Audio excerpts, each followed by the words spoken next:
ሰላም ሰላም ውድ የዩቲዩብ ቻናል ተከታዮች ሰላማችሁ የበዛ ይሁን። እኔ መምህር ታዬ ነኝ። ዛሬ አንድ ንግግር ፓርት ላይ ብዙ እንግሊዝኛ ተናጋሪዎች እና ኢቭን እንግሊዝኛ መምህራን ጋር የሚከሰት አንድ ንግግር ፓርትን ላቀርብላችሁ ፈልጌያለሁ።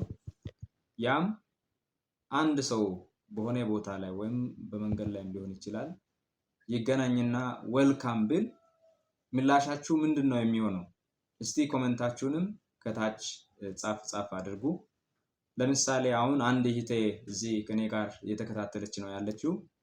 እሷን ልጠይቃትና የእሷን መልስ ብትሰሙልኝ። እስቲ አንድ ሰው አንቺን በሆነ አጋጣሚ የሆነ ቦታ ላይ ያገኝሽና ዌልካም ብልሽ መልስሽ ምንድነው የሚሆነው? ዌልስታር። ሰማችኋት አይደል? ስለዚህ ይሄ ብዙዎቻችን ጋር ብዙ ሰዎች ጋር እንግሊዝኛ ሲጠቀሙ የሚከሰት ነው። ስለዚህ ይሄ ችግር እንዲቀረፍ ስለፈለኩ ቢያንስ ለሌሎች ይሄ መልእክት እንዲደርስ ሰብስክራይብ፣ ሼር፣ ላይክ፣ ኮሜንት እንድታደርጉ እፈልጋለሁ። ስለዚህ አንድ ሰው ዌልካም ብል እንደ ሁኔታው ከነዚህ መልሶች አንዱን መጠቀም እንችላለን። ይህም ምንድነው? ብዙውን ጊዜ የተለመደና ትክክለኛ ምላሽ ሊሆን የሚገባው ታንኪዩ ነው። ሲቀጥል ታንኪዩ ቬሪ ማች በጣም አመሰግናለሁ የሚል ነው መሆን ያለበት።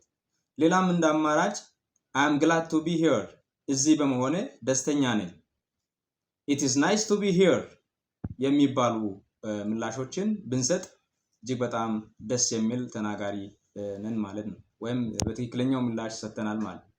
ስለዚህ ይሄ መልእክት እንዲቀጥልና ቀጣይም ደግሞ በዚህ ልክ ሌሎች ንግግሮችን ወይም ሌሎች የእንግሊዝኛ ንግግር ፓርትን እንዳቀርብ ከታች ባለው እንድታበረታቱ፣ ኮሜንት እንድትጽፉ፣ ሼር እንድታደርጉ እጠይቃለሁ።